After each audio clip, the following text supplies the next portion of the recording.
Our story begins not in the shadow of smokestacks, but in the sun-drenched lands of the ancient Near East. It is a story of a people, the Jewish people, whose history stretches back thousands of years. Their journey starts with a covenant, a promise between a patriarch named Abraham and his God. This was a foundational moment, a spiritual bedrock. They were called the Israelites, and their story was one of faith, wandering a deep, unbreakable connection to the land.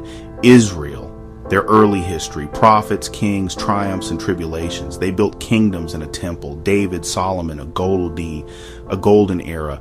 The Torah was a guide for life, a moral compass, justice, compassion, a portable homeland of wisdom passed from generation to generation. But empires rise and fall, the unified kingdom split, and neighbors coveted their lands. The Babylonians came in 586 BCE. They destroyed the first temple in Jerusalem, a cataclysm. People were taken from their homes and scattered, and lost. Identity was tested and forged. Traditions, stories, faith endured. Decades later, some were allowed to return. They rebuilt their temple in the Second Temple, and a new chapter began. Yet true independence was rare. Persians, Greeks, and finally, the Romans ruled.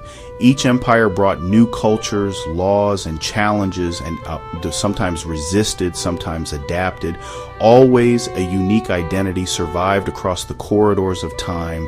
Resilience amid conquest became a defining theme of their existence. The decisive break with the homeland came under Rome. In 70 CE, after a brutal revolt, Roman legions sacked Jerusalem and destroyed the Second Temple, a profound trauma. With the city in ruins, Jews were scattered in a diaspora across the known world. They carried not swords, but sacred texts and traditions.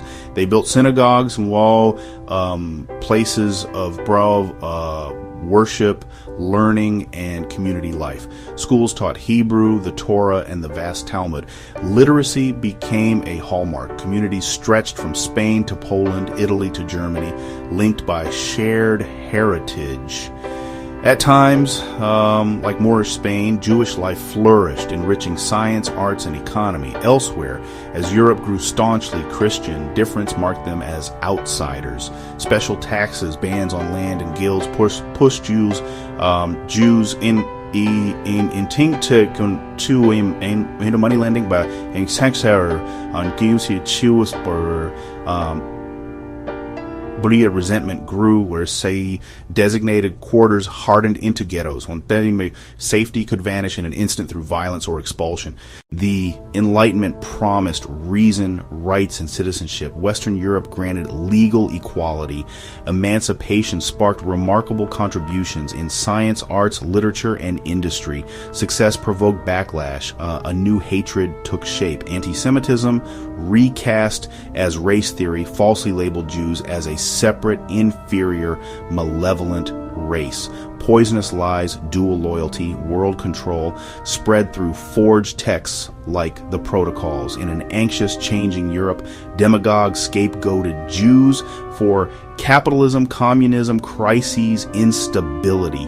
By the early 20th century, anti-Semitism shaped parties and headlines, especially in Germany and Austria. Defeat and chaos after WWI primed the stage for a bitter veteran named Adolf Hitler.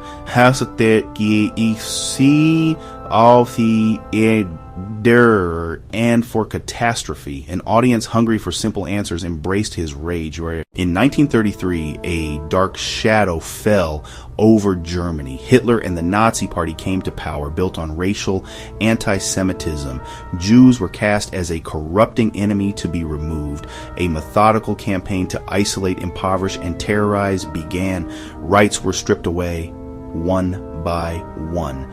In 1935, the Nuremberg Laws institutionalized racial ideology.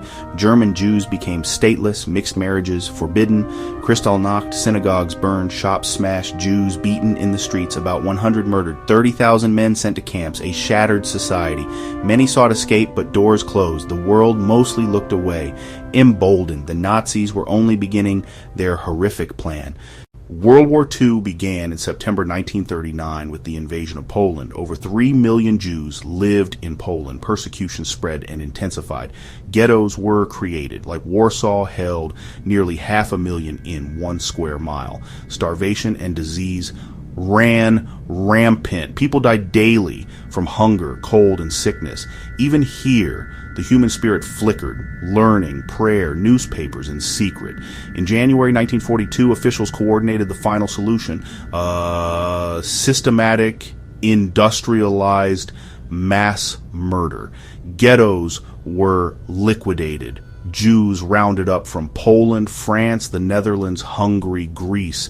They were forced into cattle cars. No food, no water, no sanitation, journeys lasting days. Many died en route. For most, it was a one-way trip to death camps. Arbeit macht frei. The machinery of annihilation awaited. The trains arrived at sprawling complexes of barbed wire and watchtowers, places whose names are synonymous with evil. Auschwitz, Birkenau, Treblinka, Sobibor, Belzec. On arrival, selections decided with a flick of a finger who would live and who would die. The strong were sent to forced labor, others to rooms disguised as showers where poison gas awaited. Bodies were burned in massive crematoria, a factory of death. At Auschwitz-Birkenau, up to 6,000 murdered in a day, over 1.1 million in total.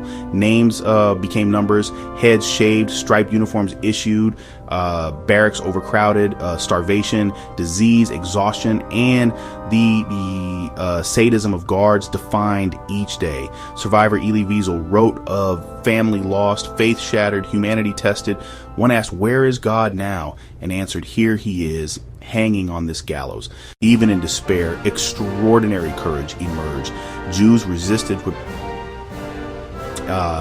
arms and with spirit. In Warsaw, poorly armed fighters held off German forces for nearly a month.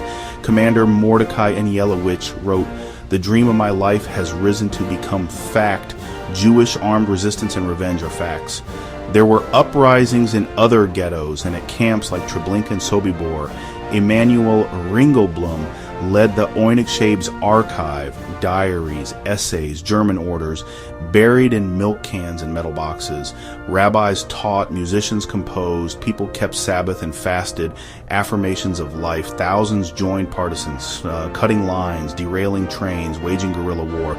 Harsh lives, but free, fighting back. Through resistance and remembrance, they refused to be erased, holding on to their humanity. As the tide turned, Allies advanced from west and the Red Army from east. Majdanek revealed horrors. Nazis blew up crematoria and forced prisoners on brutal winter death marches. In 1945, Soviet, American, and British troops liberated the camps. Hardened soldiers were unprepared for what they saw.